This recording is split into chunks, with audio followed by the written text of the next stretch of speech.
السلام علیکم ورحمۃ اللہ وبرکاتہ۔ میں ہوں مسعود اور آپ دیکھ رہے ہیں ماہی ٹی وی۔ یہ سن 1985 کی بات ہے۔ کیرالہ کے شہر کوٹایم کے ایک چھوٹے سے قصبے ایٹو مانور میں رہنے والے ایک عیسائی خاندان کی 3 لڑکیوں کو قومی ترانہ نہ پڑھنے کی پاداش میں اسکول سے نکال دیا گیا۔ یہ خاندان عیسائیت کے فرقہ جہواز وٹنسز سے منسلک تھا۔ اس فرقے کا عقیدہ عام عیسائیوں کی طرح تثلیث کا نہیں ہے، بلکہ وہ تثلیث کے مقابلے میں وحدانیت پر یقین رکھتے ہیں، لیکن ساتھ ہی حضرت عیسیٰ علیہ السلام کے جسمانی وفات کے بھی قائل ہیں۔ بیجوائے، بینو اور بندھو نام کی یہ لڑکیاں قومی ترانہ جب پڑھا جاتا تھا تو سب کے ساتھ کھڑی رہتی، لیکن کبھی ترانہ گنگناتی نہیں تھی۔ سالوں سے یہی معمول تھا، بلکہ ان کی بڑی بہنیں جو اسی اسکول سے تعلیم مکمل کر کے نکل چکی تھی، انہوں نے کبھی قومی ترانہ کے پڑھنے میں حصہ نہیں لیا، کیونکہ عقیدتاً قومی ترانہ کے کچھ الفاظ ان کے عقیدے کے خلاف تھا۔ اس خاندان کے ان طالب علموں کے اس عمل سے نہ کسی کو کچھ پریشانی تھی اور نہ ہی کسی قسم کا خلل نظام امن و ضبط میں آ رہا تھا کہ اچانک جولائی 1985 کی ایک صبح کیرالہ کا ایک رکن اسمبلی اسکول کے دورے پر آیا۔ اس نے یہ بات نوٹس کی کہ طالبات قومی ترانہ پڑھتے وقت خاموش رہتی ہیں۔ اسکول انتظامیہ سے پوچھ تاچھ پر انہوں نے جواب دیا کہ اس فرقے کے افراد کبھی قومی ترانہ کے پڑھنے میں شریک نہیں ہوئے۔ اس رکن اسمبلی کو یہ بات حب الوطنی اور قومیت کے اتنی خلاف لگی کہ اس نے کیرالہ کے اسمبلی سیشن میں یہ مسئلہ اٹھا دیا۔ کارکنان اسمبلی عموماً قانون اور دستور کی گہرائی کا علم نہیں رکھتے، بلکہ بعضے تو تعلیم اور تعلم کے جھمیلوں سے بھی دور رہ چکے ہوتے ہیں۔ اسمبلی نے ایک تفتیشی کمیٹی بٹھائی۔ کمیٹی نے رپورٹ پیش کی کہ مذکورہ طالبات قانون پسند شہری ہیں، سوائے قومی ترانہ نہ پڑھنے کے یہ کوئی خلاف قانون کام نہیں کرتی ہیں۔ تمام بہتر اوصاف کے باوجود مذکورہ نقص اسمبلی اور متعلقہ ارکان کو سب سے برا لگا۔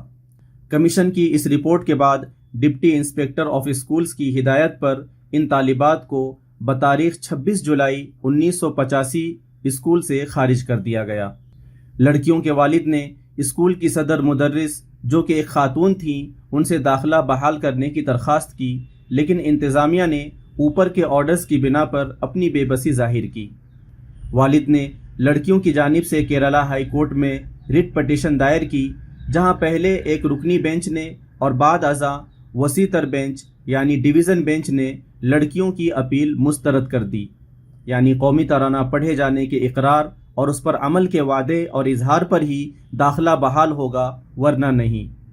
ہائی کورٹ کی دونوں بینچز کا یہ فیصلہ ہمت شکن تھا، ایک طرف لڑکیوں کا مستقبل تو دوسری طرف عقیدہ اور مذہب۔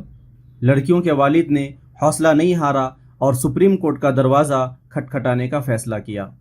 1985 ختم ہو چکا تھا اور لڑکیوں کی تعلیم میں آدھے سال کا حرج بھی ہو چکا تھا۔ 1986 میں سپریم کورٹ میں مقدمہ پیش ہوا۔ جسٹس چنپا ریڈی، جن کا انتقال 14 اپریل 2013 کو ہوا ہے، اس مقدمے کی سماعت کر رہے تھے۔ عرضی گزار لڑکیوں کی جانب سے اس وقت کے قابل وکلاء F S Nariman, T S Krishna Murthy, K جے جان اور ایم جھا نے مقدمہ اور طالبات کا عندیہ اور نظریہ پیش کیا۔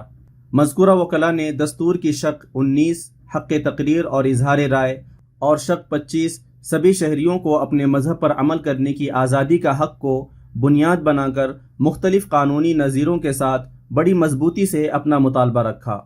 11 اگست 1986 کو جسٹس چنپا ریڈی نے کیرالہ ہائی کورٹ کے فیصلے کو کالعدم قرار دیتے ہوئے تاریخ ساز فیصلہ سنایا کہ لڑکیوں کو قومی ترانہ پڑھنے پر مجبور کرنا ان کے دونوں حقوق کو متاثر کرتا ہے، لہٰذا فوراً اسے پیشتر ان کا داخلہ بحال کیا جائے اور انہیں باقی تمام طلباء کی ہی طرح تعلیمی سہولیات میسر کی جائے۔ دوستو، فیصلے کی آخری لائنوں میں جسٹس ریڈی نے یادگار الفاظ کا اضافہ کیا ہے کہ ہماری تہذیب ہمیں رواداری کا درس دیتی ہے، ہمارا فلسفہ ایک دوسرے کو برداشت کرنے کا سبق سکھاتا ہے اور ہمارا آئین رواداری پر عمل کرتا ہے، ہمیں اسے کمزور نہیں کرنا چاہیے۔ مقدمے کی روداد ختم ہوئی۔ یہ مقدمہ آج بھی حقوق کی لڑائی میں ایک سنگ میل مانا جاتا ہے اور عیسائیوں کا یہ فرقہ اس بات پر خوشی کا اظہار بھی کرتا ہے کہ ملک میں اقلیتوں کے دستوری حقوق کی لڑائی میں اس کو قابل قدر حصہ ادا کرنے کا موقع ملا اور انہوں نے اس موقع کا فائدہ بھی اٹھایا۔ دوستو، ان لڑکیوں کا باپ اگر ہمت ہار جاتا یا وہ لڑکیاں مذہب پر تعلیم کو مقدم رکھتی تو تاریخ ہند کے اس ورق پر کبھی ان کا نام امر نہ ہوتا۔ اس مقدمے کا مکمل فیصلہ انٹرنیٹ پر موجود ہے، جو اپنے اندر مزید باریکیاں اور نکات لیے ہوئے ہے۔ جن مسائل کا ہم بحیثیت مسلم اب سامنا کر رہے ہیں، دوسری بعض قومیں اس کو پہلے ہی جھیل چکی ہیں اور ان کا مقابلہ بھی کر چکی ہیں۔ کرناٹک ہائی کورٹ میں حجاب پر چل رہے مقدمہ کو دیکھتے ہوئے مجھے یہ معاملہ یاد آ گیا تو آپ کی معلومات میں اضافہ کے لیے اس کا خلاصہ کر دیا۔ باقی اس سے حاصل ہونے والے اسباق اور تاثرات کو آپ پر چھوڑتا ہوں کہ آپ اپنے ذوق اور مزاج کے مطابق اس سے نکتہ آفرینی کر لیں۔ اس خبر کو سننے کے بعد آپ کی کیا رائے ہے، کمنٹ کر کے ہمیں ضرور بتائیں۔ روزمرہ کے حالات سے باخبر رہنے اور خاص طور سے ہمیں سپورٹ کرنے کے لیے ہمارے چینل ماہی ٹی وی کو سبسکرائب ضرور کریں۔ السلام علیکم ورحمۃ اللہ وبرکاتہ۔